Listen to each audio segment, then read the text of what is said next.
पण एका विशिष्ट चौकटीमध्ये कमी वेळेमध्ये शांत चित्तानं आणि तोडून बोलून स्थितप्रज्ञ, याला बॅलन्स ऑफ पॉवर असं म्हणतात, असं बोलण्याचा प्रयत्न मी आता करतो. ही सगळी जुन्नरची भूमी आपल्या सर्वांना कदाचित ठाऊक असेल, पण जुन्नरच्या भूमीचं एक वेगळं वैशिष्ट्य आहे. भारतातील सगळ्यात जास्त लेण्या या एकट्या जुन्नरमध्ये आहेत आणि त्या सगळ्या बौद्ध लेण्या आहेत. त्याचा स्टॅटिस्टिकल डाटा म्हणजे सांख्यिकी जरी तुमच्या जवळ ठेवली तर एका वाक्यामध्ये सांगतो, भारतात 1200 लेण्या आहेत, त्यातल्या 900 महाराष्ट्रात आहेत, त्यातल्या 1000 बुद्धिस्ट केरळ म्हणजे बुद्धिस्ट लेणी आहेत आणि 900 पैकी 350 357 लेणी एकट्या जुन्नर तालुक्यात आहे. पण आपली सर्वांची अवस्था, तुझे आहे तुझं पाठी तरी जागा चुकला की आपल्याला याचं नॉलेज नाही, याची माहिती नाही, किंवा आपण ती सविस्तर वाचली असेल तर धन्यवाद, नसेल वाचली तर वाचा, अशी माझी तुम्हाला कळकळीची विनंती. ज्यांच्या विषयी बोलायचं आहे ते महामानव डॉक्टर बाबासाहेब आंबेडकर. त्यांनी घेतलेल्या सगळ्या पदव्या शांत चित्तानं फक्त उच्चारायच्या ठरवल्या तर माझ्या माहितीनुसार आणि कामाने मॅडमच्या अभ्यासानुसार 3 ते 5 वेळा आपले श्वास आपल्याला बदलावे लागते. बघा बरं का. पण स्वतः डॉक्टर बाबासाहेब आंबेडकर, मी महामानव आहे आणि उच्च विद्याविभूषित मीच एकमेव व्यक्तिमत्व आहे असं स्वतः कधी म्हणाले. नम्रता आणि विनयशीलता ही गोष्ट ज्या माणसाच्या अंगी होती त्या माणसाचं नाव बाबासाहेब. आपण सगळ्यांनी 10वी पास केली, सगळे साधे आहोत, संपन्न आहोत. आपण एक विचार करा, डॉक्टर बाबासाहेब आंबेडकरांना इयत्ता 10वी मध्ये किती मार्क्स होते?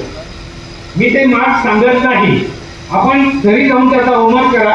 पण तेवढे मार्क्स मला सुद्धा पडायला मुश्किल होते. म्हणजे मला जे पडले त्यापेक्षा 2% मार्क्स त्यांचे कमी होते. गुण आणि प्रमाणपत्र कधीही आयुष्यात महत्वाचं नसतं. बाबासाहेबांचं हे पहिलं वाक्य प्रमाण होतं. आता बाबासाहेब समजून घेताना बाबासाहेब बुद्ध विचाराकडे का गेले आणि गौतम बुद्धांचा कोणता विचार आज बाबासाहेबांचं म्हणणं असं आहे की जो तुमच्या माझ्या सर्वांच्या अंगीकार आपण केला पाहिजे. या सगळ्या गोष्टी बाबासाहेबांनी आपल्याला लिहून ठेवलेल्या आहेत. एखाद्या महापुरुषाची जयंती किंवा पुण्यतिथी साजरा करण्याचा सगळ्यात मोठा उपाय आणि सगळ्यात मोठी पद्धती कदाचित भिक्खू महोदयांना हे वाक्य माझं रिपीट होईल, मी एकदा त्यांच्यासमोर सांगितलेलं आहे. ते म्हणजे महात्मा फुले, कबीर परंपरा, डॉक्टर बाबासाहेब आंबेडकर आणि बुद्ध या सर्वांचं जगात प्रसिद्ध असलेलं मराठी भाषेतील सगळं साहित्य आपण आपल्या घरी पहिलं संग्रहित करा. हे माझ्या घरी सगळं संग्रहित आहे म्हणून सांगतो, ते वाचण्याचा प्रयत्न करा.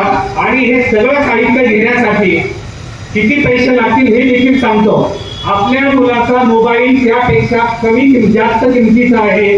आता याच्याबद्दल तुम्ही लक्षात घ्या.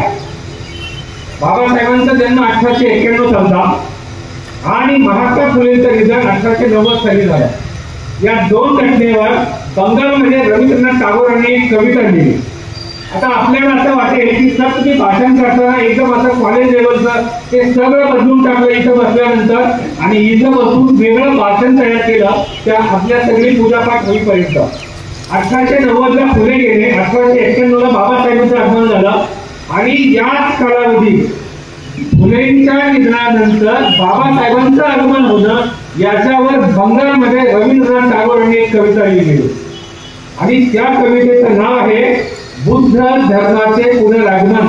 म्हणजे गौतम बुद्धांचं शिल्लक राहिलेलं काम पूर्ण करण्यासाठी कदाचित या विश्वाच्या निर्मात्यानं बाबासाहेबांना या भूतलावर पाठविलं असा एक विचार रवींद्रनाथ टागोरांनी बंगालमध्ये प्रसिद्ध केला.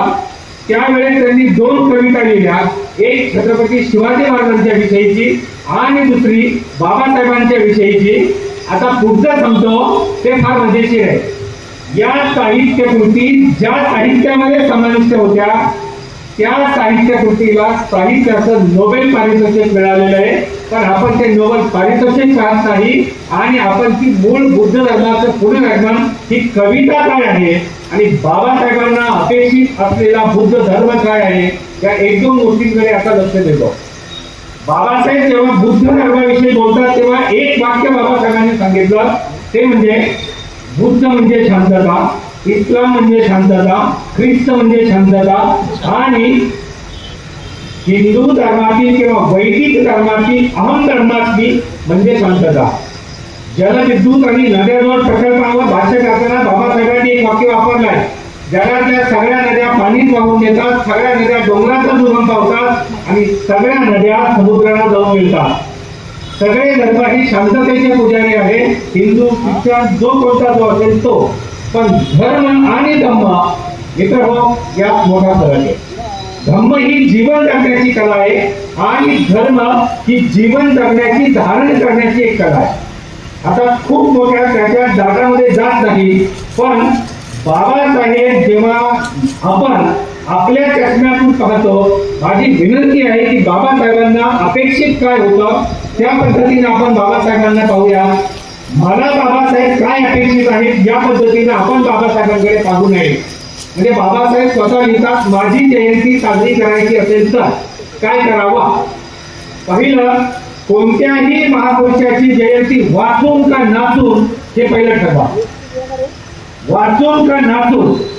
मी अनेक ठिकाणी नाट्याला गेल्यावर आयोजकाला पटो अथवा न पटो हा मुद्दा मांडतो, कारण 35,000 रुपयांचा डीजे जयंतीसाठी आम्ही खर्च करतो, पण MBBSला बहुजन समाजातील मुलाचा लागलेला नंबर त्याला 3,500 रुपये द्यायला तयार होत नाही. बाबासाहेबांना हे अपेक्षित नव्हतं, हे फार सडेतोड उत्तर याच्यावरचं. म्हणून बाबासाहेबांनी स्वतः नोकरी लागल्यानंतर, स्वतः उच्च विद्यापीठात स्थान प्राप्त केल्यानंतर उच्च शिक्षणासाठी भारतातून काही निवडक हुशार विद्यार्थी पाठवले. त्यात रत्नाकर गायकवाडांचे वडील होते.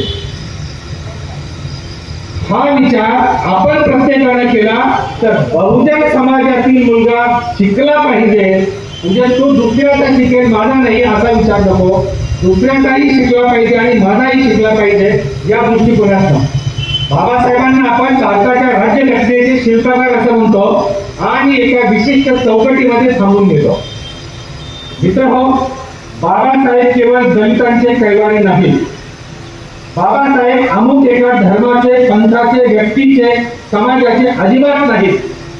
कैवारी जेव्हा म्हणतो, हे कदाचित आपल्याला धर्माचं वाटेल, पण सांगतो, जेव्हा आपण बाबासाहेबांना दलितांचे कैवारी म्हणतो तेव्हा आपण बाबासाहेबांचं कार्य एका चौकटीत सीमित करतो.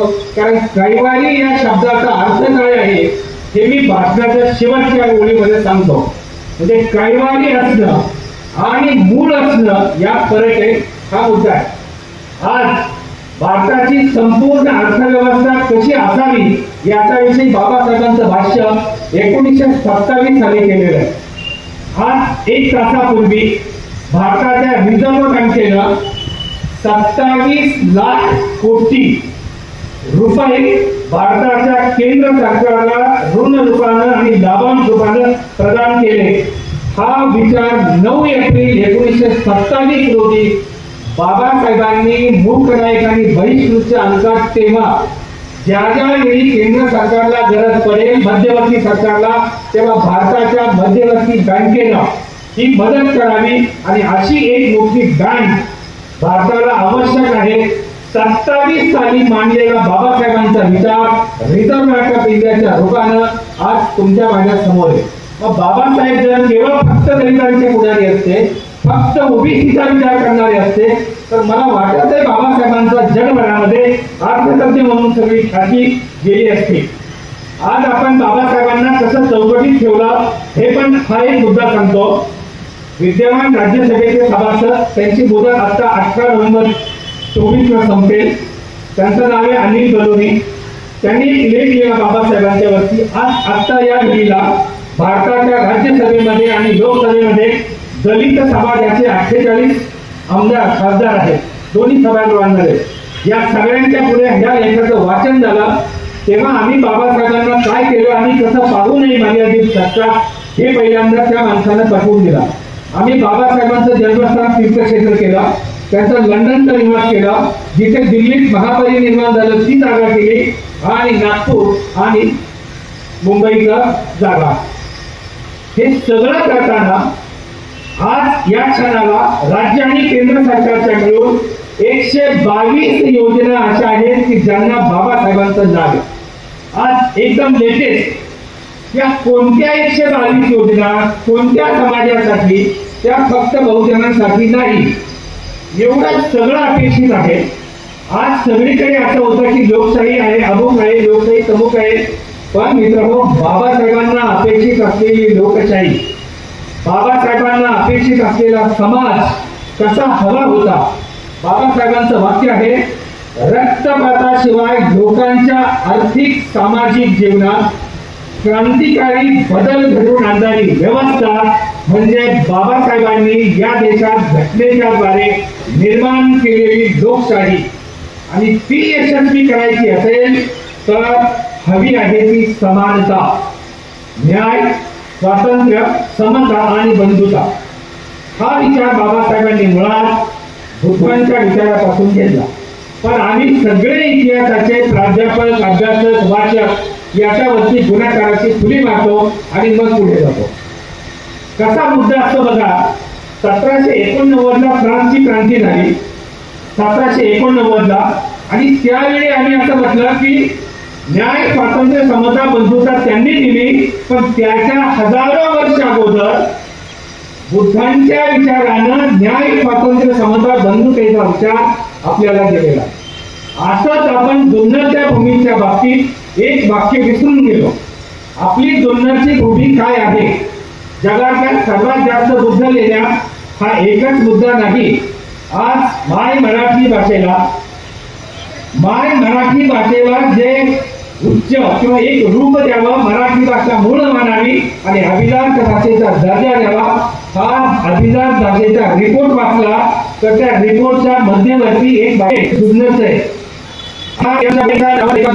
जो खंडित असा शिलालेख तोडला त्याच्यामध्ये मराठी भाषेचा उल्लेख केलेला आहे. ही समस्त मराठी बहुजनांना म्हणजे मराठी बोलणाऱ्या लोकांना जुन्नरच्या भूमीने दिलेली देणगी आहे. सगळेजण गणिताचा अभ्यास करतात. शिक्षक 7वीच्या वर्गात घाताचे नियम, गणिताचे नियम, वर्गवळ सगळं समजून सांगतात.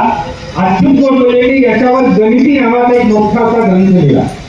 मित्रहो, गणिताचा उगम जगाच्या इतिहासात सगळ्यात पहिल्यांदा कुठे झाला असेल तर, पुन्हा एकदा सांगतो, गणिताचा इतिहास संपूर्ण जगाच्या इतिहासात सगळ्यात पहिल्यांदा कोठे उगम पावला असेल तर ती भूमी आहे जुन्नर.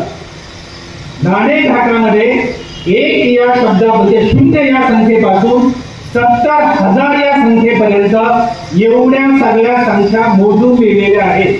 आणि त्या लिहिणाऱ्या लेखिकेचं नाव आहे नागनिका. म्हणजे भारताच्या इतिहासातील आंतरधर्मीय विवाह करणारी जगातली आणि भारतातली पहिली ती म्हणजे नागनिका. म्हणजे आंतरजातीय विवाहावर एखाद्या मुलीला करायचं असेल तर तिने कुणाशी करावा याचा एक उच्चतेने आदर्श आपल्या समोर घालून दिला. थेट डायरेक्ट राजाच्या मुलाशी, म्हणजे अख्खं राज्य आपल्या बापाचं.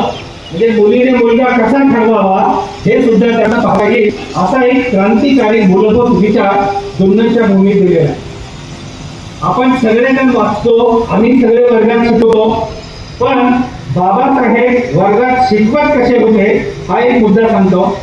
बाबासाहेबांना जेव्हा 5 डिसेंबर 1917 रोजी एका महाविद्यालयात प्राध्यापक म्हणून घेतलं.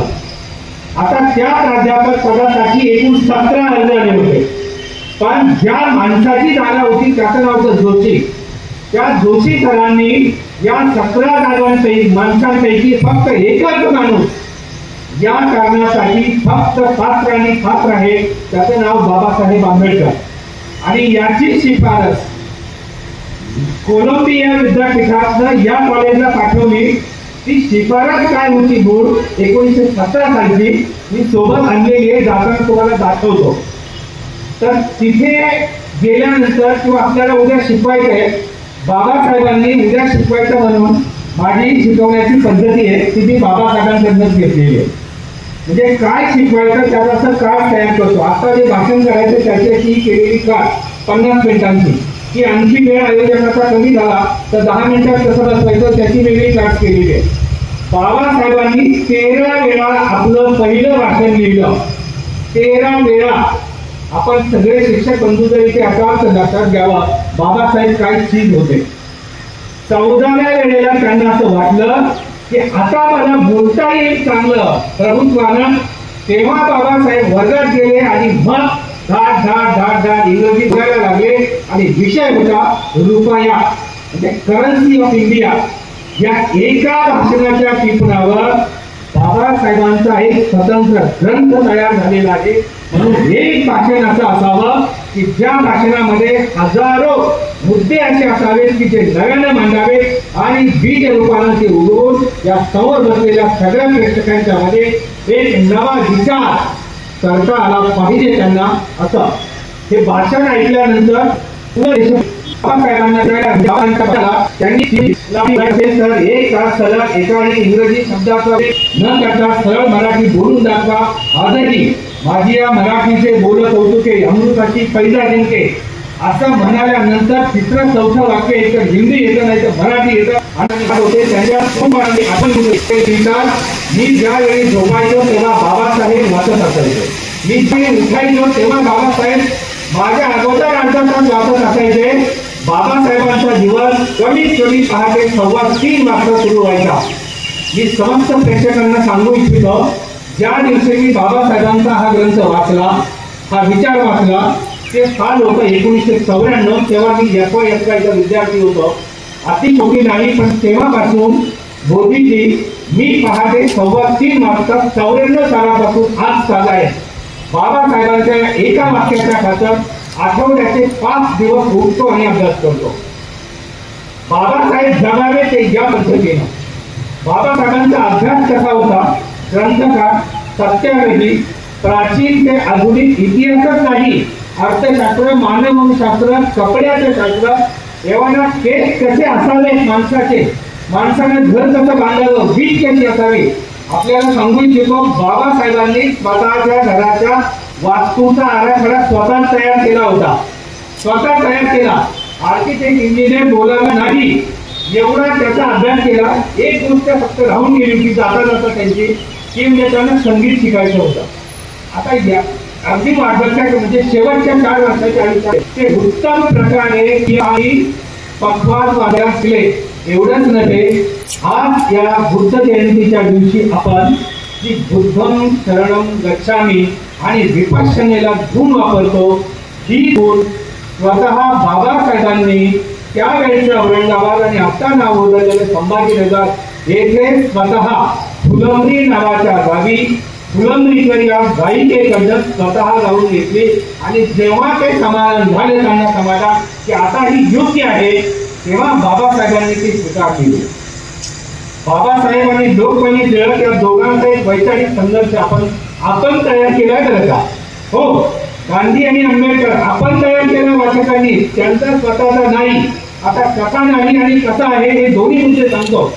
आर्थिक होमीन वेदांत नावाचा एक मोठा ग्रंथ टिळकांनी लिहिला. त्याला वाचून बाबासाहेबांनी 4 चित्र त्यांच्याकडे पाठवली. टिळक महोदय याचे 4 मुद्दे चुकीचे आहेत ते सुधारण्याची गरज आहे. पटकन टिळकांनी 4 दुसऱ्या आवृत्ती त्याचा सुधारणा केला. म्हणजे मोठी माणसं एकमेकांना कसे स्वीकारतात आणि आपण कसे स्वीकारतो एकमेकांना. आपण बाबासाहेबांचं किंवा महापुरुषांचं उत्तरदायित्व कसं देतो आणि शिकवू नये हे पण सांगू इच्छितो. त्यासाठी थेट आता जुन्नरमधून अमेरिकेच्या वॉशिंग्टन शहरात जाऊया. अमेरिकेची राज्यघटना ज्या घटनाकारानं तयार केली त्या घटनाकाराच्या घरातील एका सदस्याला जोपर्यंत अमेरिकेची राज्यघटना अस्तित्वात आहे तोपर्यंत अमेरिकेच्या पार्लमेंटची एक जागा हयात आजन्म देण्यात आलेली आहे. हे अमेरिकन पार्लमेंटमध्ये शिक्कामोर्तब झालेलं आहे. आता आपण उत्तरदायित्व कसं पाळलं हे पहा. बाबासाहेबांनी घटना सिद्ध केल्यानंतर आपण स्वीकारल्यानंतर बाबासाहेब पुन्हा भारताच्या राजकारणात निवडून येऊ नये म्हणून यंत्रणा करण्यात आली होती. कोणी केली कशी केली त्याविषयी मी अधिक सांगत नाही. भाष्य करण्याचं काही कारण नाही. एवढंच काय केसरी नावाच्या वर्तमानपत्राला बाबासाहेबांनी आपल्या वैश्विक भारतची मूळ करण्याची जाहिरात दिली.